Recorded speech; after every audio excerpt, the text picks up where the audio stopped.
Just turn around and leave me.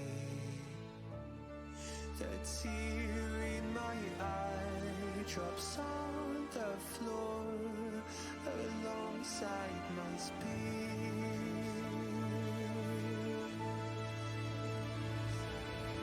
My knees are drenching in the blood I spill just to get here. When I look around me, everything I had went up in flames. My lonely way.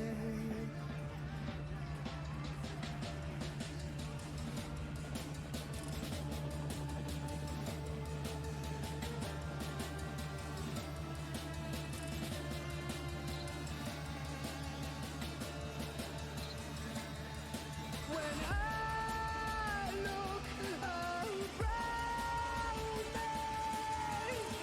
everything I had went up in flames. My lonely way.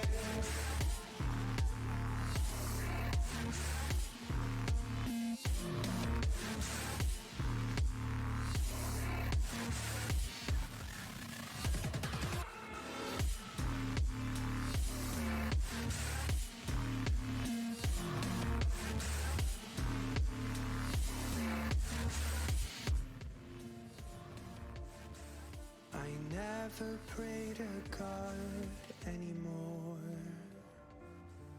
I'd rather no one hurt me. Redemption, I have waited for you to come and drown all my sins.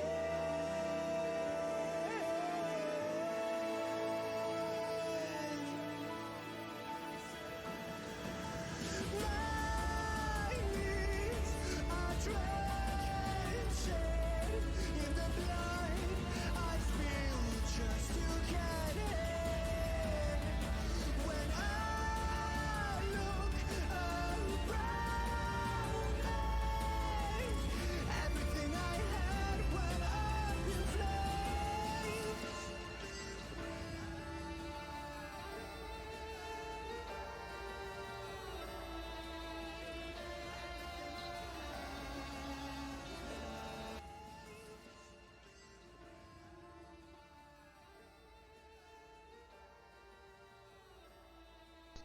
Okay, hello everybody. We are ready for another chapter of the Cloven Tree. Okay, we are on. Hello everybody. We're on chapter 16 tonight. Is that what it is? 17? 7? No. Oh wait. I mislabeled my thing. It's actually chapter 18 we're on tonight. So let me fix that real quick while I'm thinking about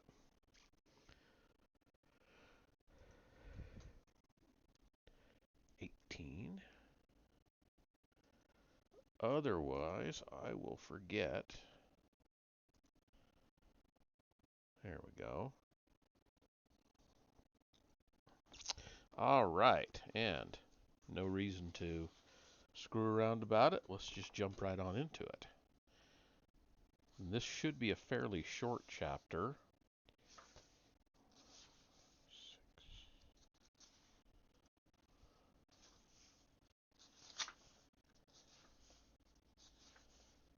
Okay, it is 12 pages. So depending on how my voice is feeling, I might just go right on ahead and do 19 as well, because I think it's going to be about the same. It is, oh no, it's 20 pages.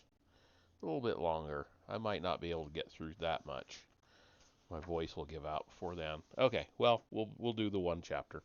Chapter 18, The Captains Reminisce. Sergeant Master, one of the sentries reported. Riders approach from the west. Ackland was sure their approach was not a coincidence, though he expected them to be reinforcements. As a lifelong soldier, he prepared for the worst. Stand to! Stand to!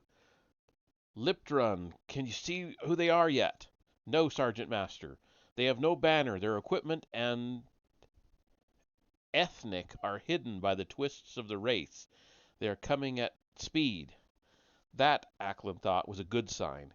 In the terrain of the race, unless very lucky or very skilled, cavalry would have to reorder themselves before they could charge uphill effectively. Keep your eyes open, boys. We might get an interesting time of it. Don't forget the orcs. Theron joined them. Because of the terrain and being part elf, she identified the riders first, though Ackland was not much slower.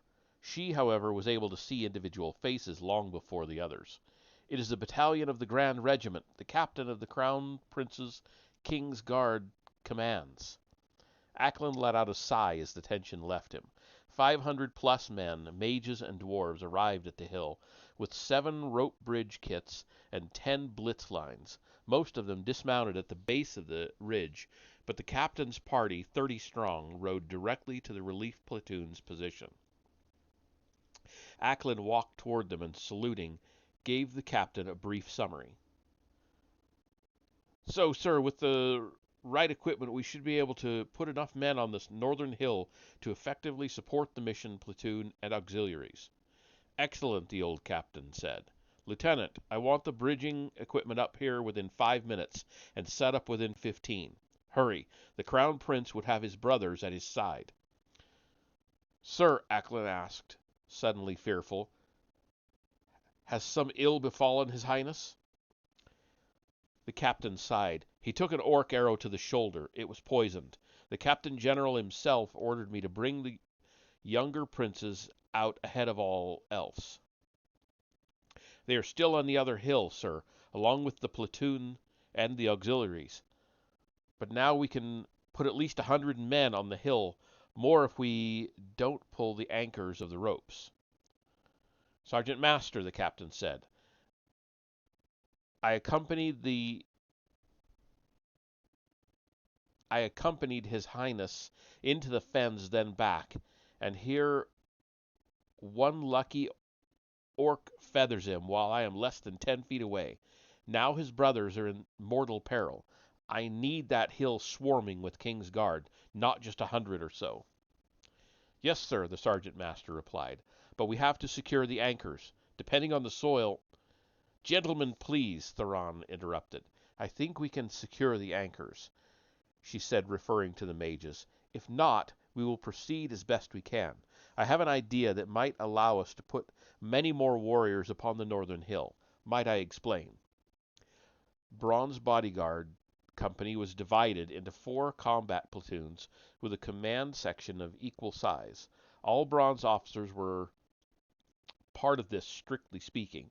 His company was top-heavy with officers, non-commissioned officers, and his reserve. As Braun had wanted, it allowed him to take much more damage, both to himself and the company, without destabilizing the bond. So you remember Braun's. Braun is the leader of the undead soldiers. The banners performed the same function. Without them, the bond would reside too heavily with the officers, particularly Braun, leaving his undead bodyguard very vulnerable if its commander were killed. The banners allowed the under-officers or even some of the reserve to hold the company together.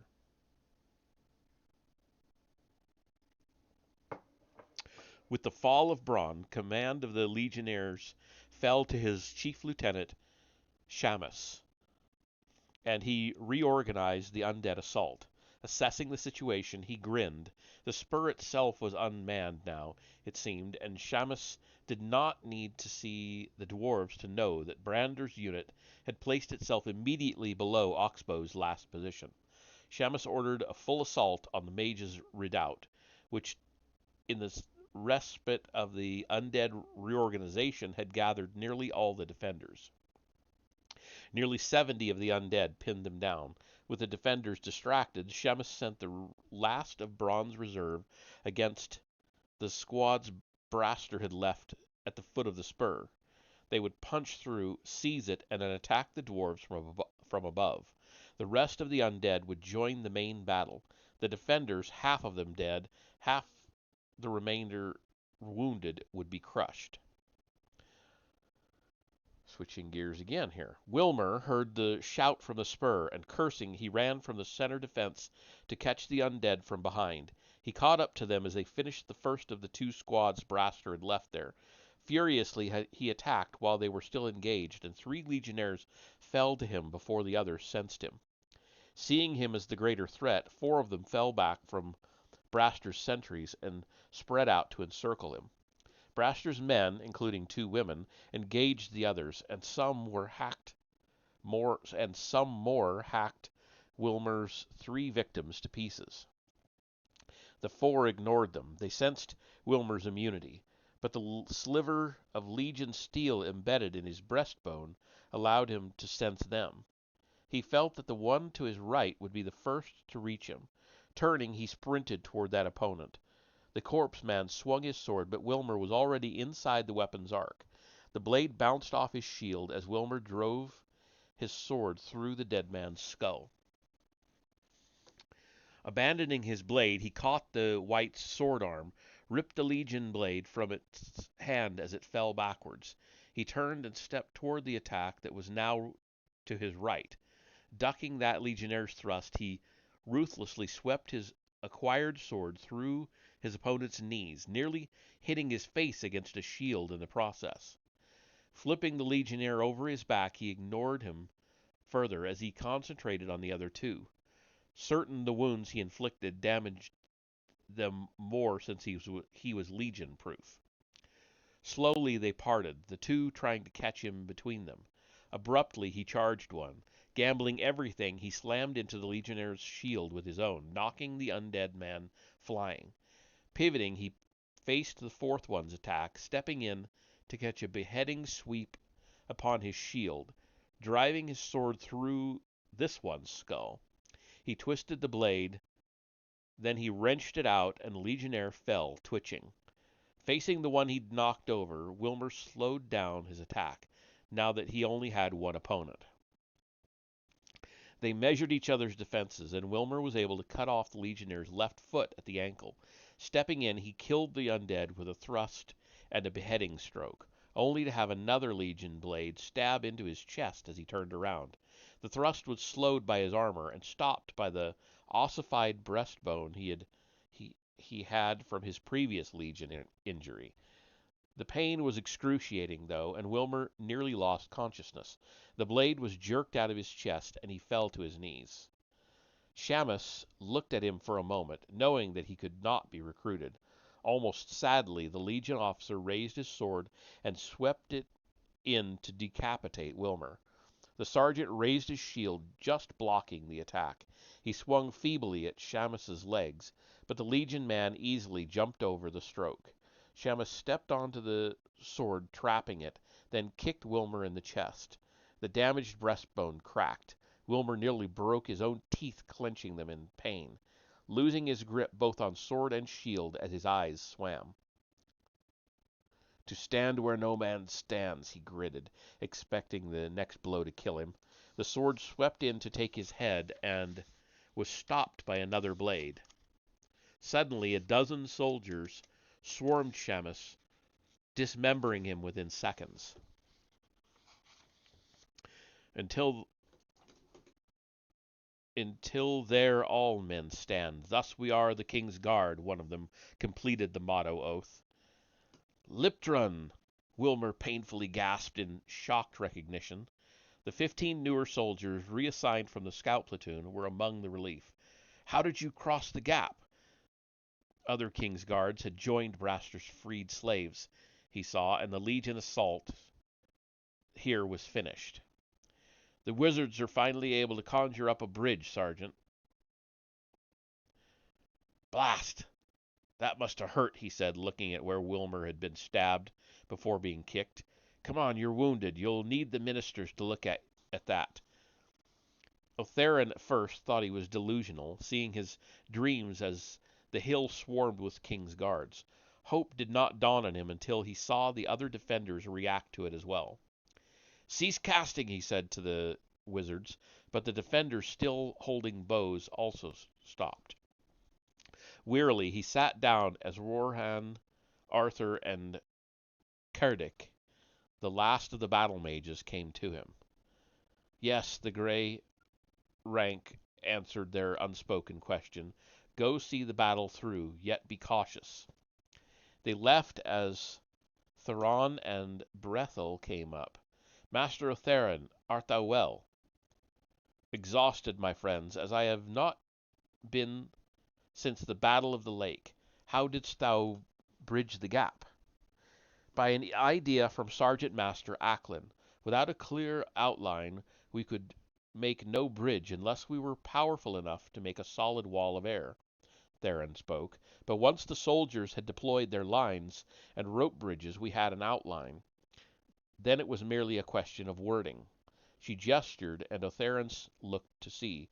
There at the back of the hill was a solid bridge over 40 feet wide, with ropes and such forming its skeleton, and solid air comprising the rest of it. Well done, he said. Theron nodded. Where is Splenlath?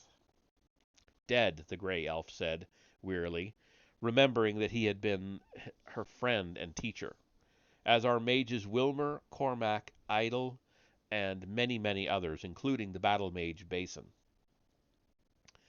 Brethel and Theron quietly wept for a moment before Brethel said, We should return to the combat. Rest, Master Otheron. No, you will not. Our skills will be needed with the wounded.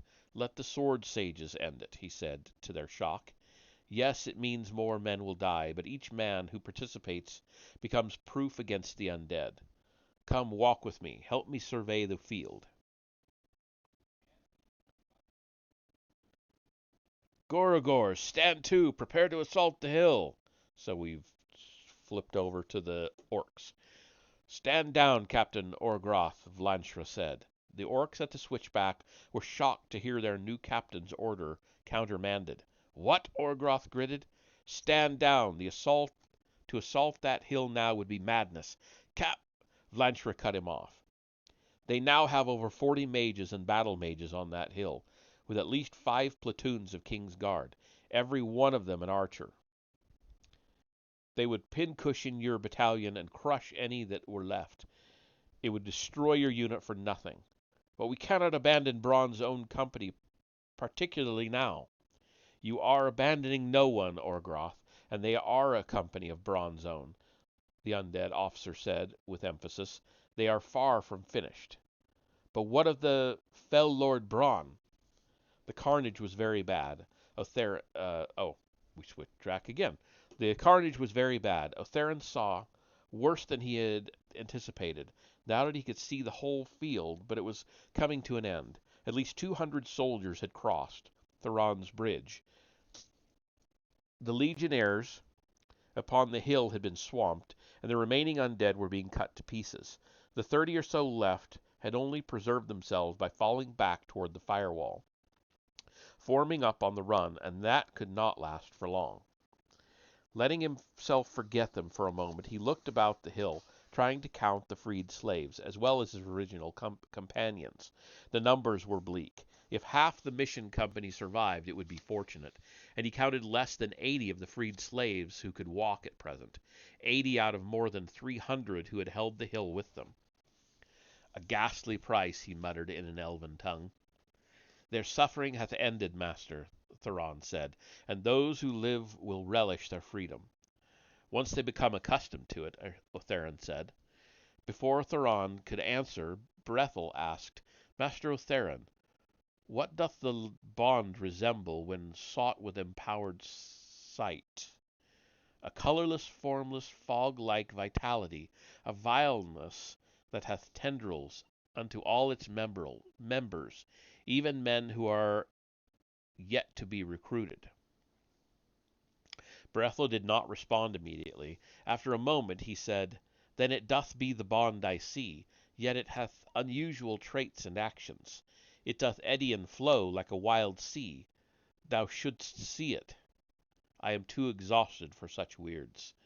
Please then share my sight, master, Brethel said, and grabbing Otheron's hand, he shared his power with the gray elf. Immediately a dark but colorless cloud filled his vision, racing like a wild horse caught in a pen. It was attached to every non-wizard human male in the area, and it pulsed with every legionnaire that was downed. Yes, that beeth the bond. See how it avoideth the mages completely, yet even attacheth itself to the princes and Sergeant Wilmer, though those attachments become full of light. Yes, master, yet why doth it pulse so much between the vital undead and that corpse, particularly when all the other corpses are virtually inert? Horrified, Otheron concentrated and saw the bond swirling in 3 central eddies, though hundreds of minor offshoots existed. Terrifyingly, the main eddy circled one corpse. This was the largest eddy, though the one above the last legionnaires on the hill seemed dominant. With eyes seeing both the physical and the vital, he saw a king's guard gain the upper hand against Grast, the last of Braun's officers. "No, do not!" he shouted while raising his hand as if to stop the stroke. A sword took Grast's head. He fell. The eddy above the last of the hill's assailants collapsed, sucked into the maelstrom of the one above the dismembered corpse. With a wrench, the last legionnaires upon the hill disintegrated. As with a burst of power, Braun returned, his body and even armor fully restored. Like a wildfire in a windstorm, he attacked the men closest to him, trying to gain room, time, plus a measure of revenge, and he moved like an explosion. Okay, that was not what I was expecting. Well, I kind of was when he said it was around the corpse. The 20 men who had been blocking access to the spur had no chance, as he was behind them, and Braun needed no one's permission to behead an opponent. With less compunction than if he had killed an ant, he ruthlessly beheaded, ran through, or eviscerated them. The last of these soldiers fell before the other defenders could reach the spur. 7 of the king's guard came upon him, then 14 more. These men, though individually outskilled, were not caught unawares, and Braun would have fallen had he made any mistake. He did not. Every stroke he dealt accomplished its purpose, whether to kill, wound, or put an attacker off balance.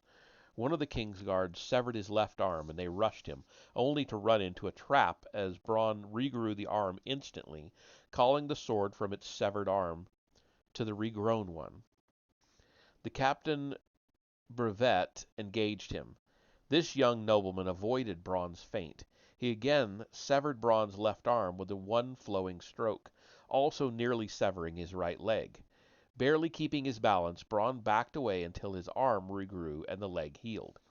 The captain of the Crown Prince's bodyguard assumed command of the battle, sending several squads to swarm the demon man and crush him.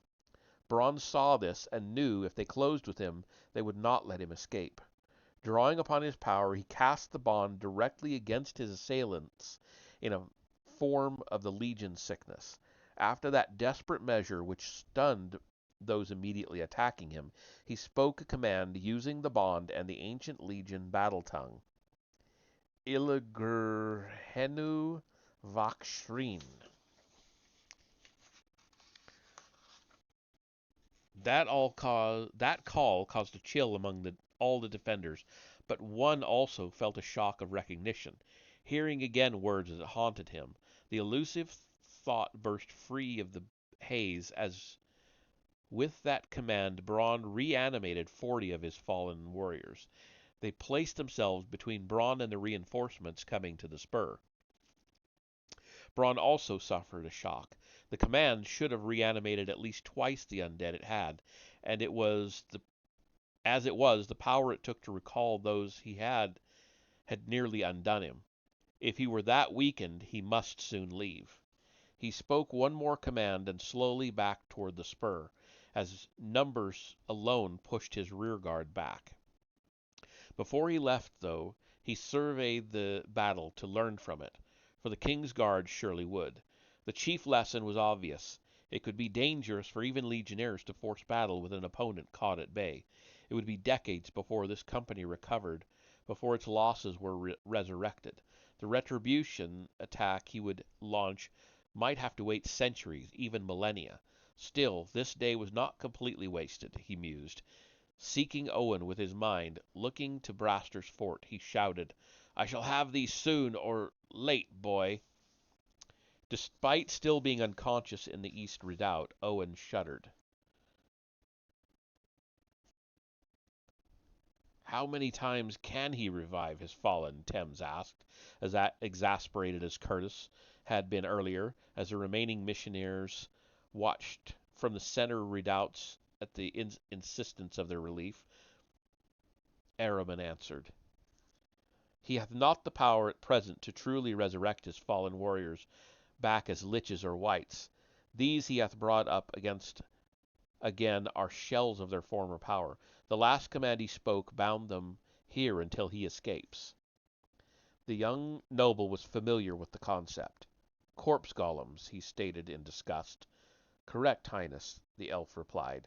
In silence they watched Bronn near the base of the spur, with no one near to attack him.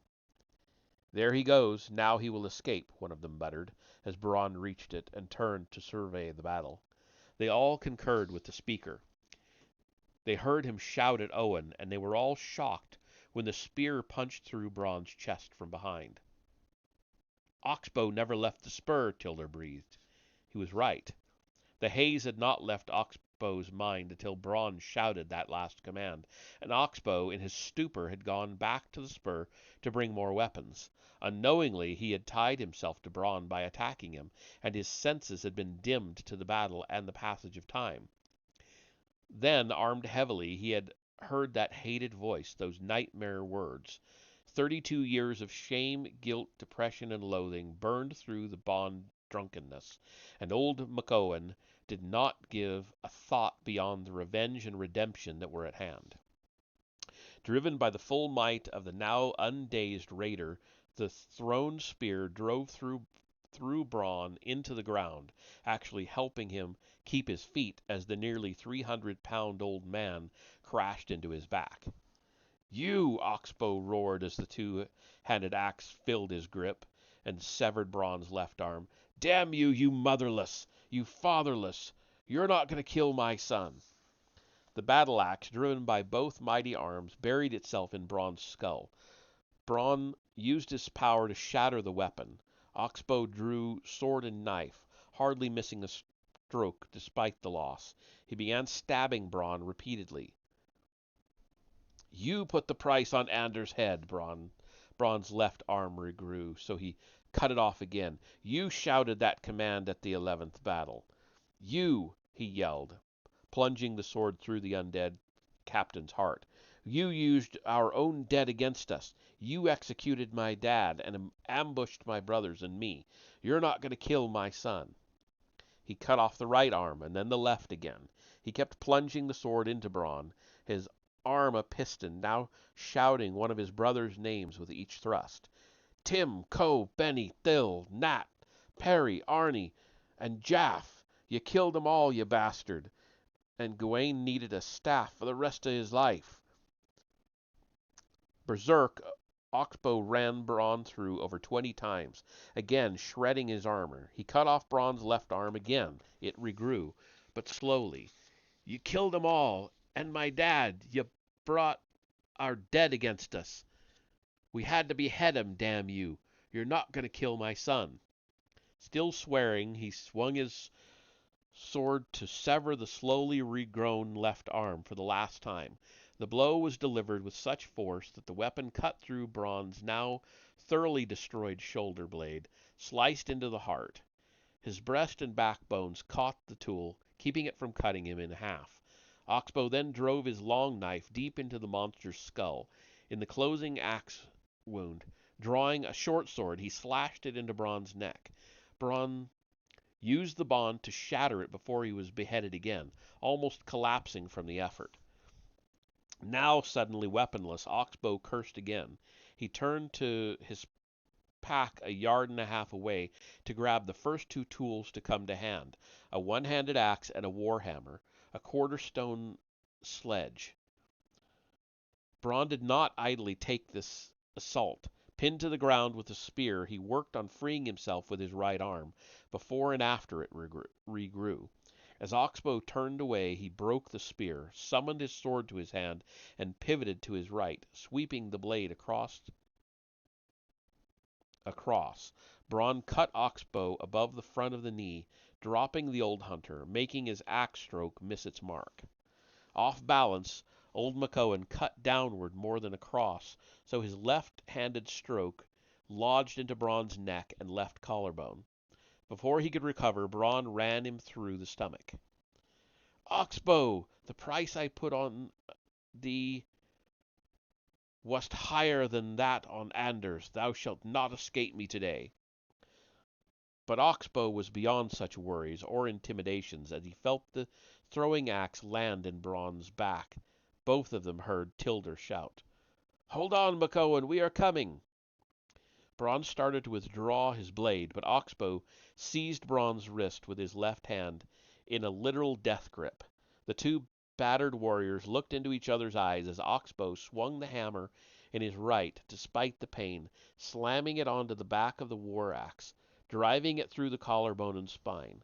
For a moment, the tableau held. Then Oxbow smiled as he felt Bronn's power seeping out of the Legionnaire. "For Owen," he said, slamming the hammer into Bronn's helmet, knocking his head off before the neck healed. An instant Bronn an, an instant Bronn remained, and then his body collapsed as the power of the bond left him, taking his vitality with it. It exploded outward in a blast that the survivors saw, heard, and felt, not with their senses, but with their very spirits. That blast affected every form of power, from the mages to the campfires, and it seemed to last forever. Beneath the roar of the explosion, many of them thought they heard a howl of triumph as death at last claimed the demon man. Down at the switchback, Orgroth was eating next to a cook fire when all his cook fires were quenched.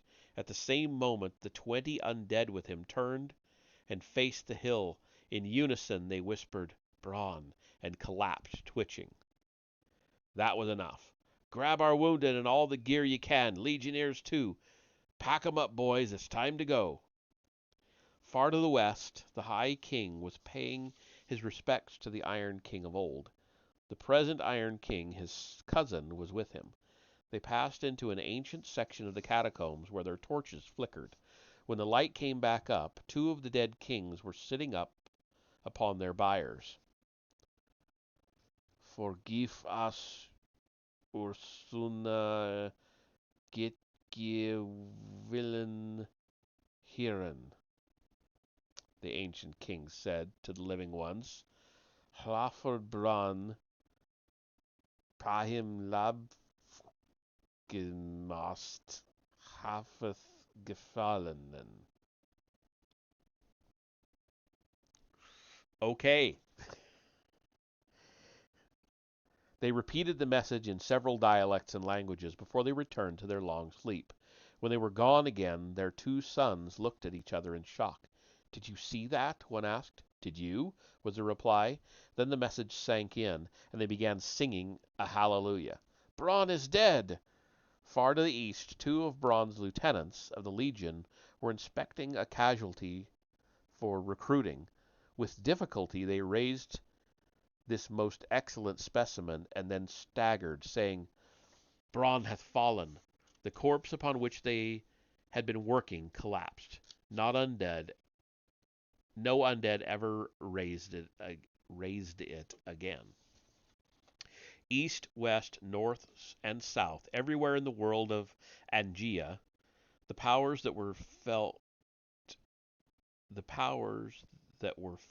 the shift as Bronn, captain of the legions, king of the undead, the demon man, was forced into battle with the death wardens. Many celebrated, many calculated calculated where the new balance would fall, but among the undead there was utter shock. Every legionnaire was stunned to some degree or another, depending on their strength and distance from the place where Bronn was destroyed. In the Killia, Ildric watched from above as the 3 patrol companies of the undead were fighting their way out of the King's Guard's ambush. Suddenly the legionnaires staggered, letting the King's Guard reclose the trap. "All right, boys," Ildric said to his subordinates, now swollen with hundreds of survivors from the other forts. "Looks like they'll need us after all."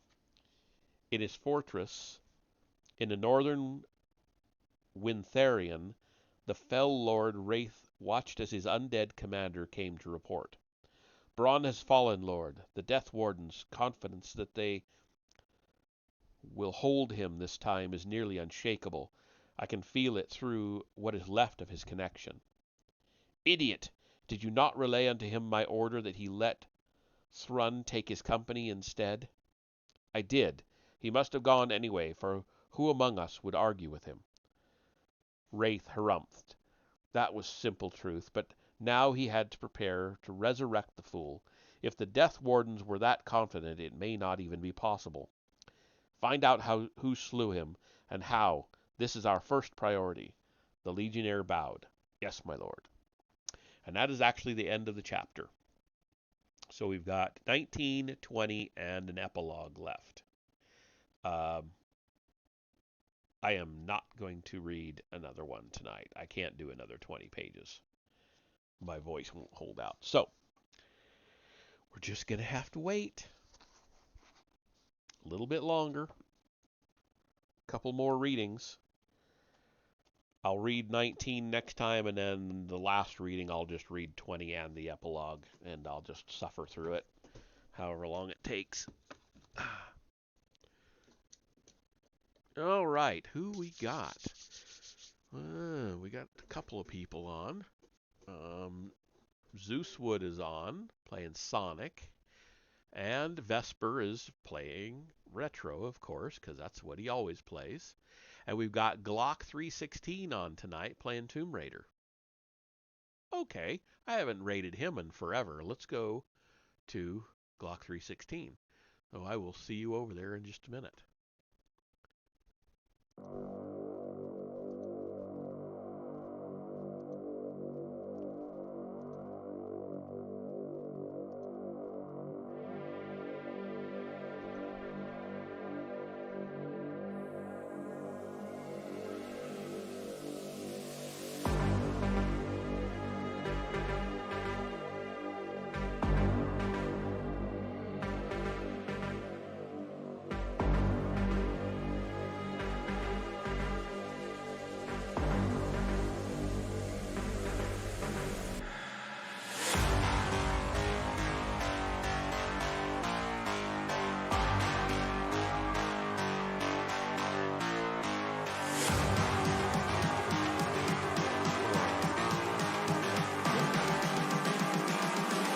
Calling to say I...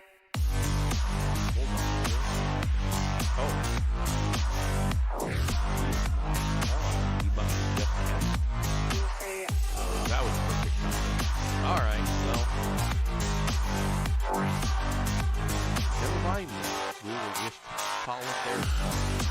See you next time.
calling to say I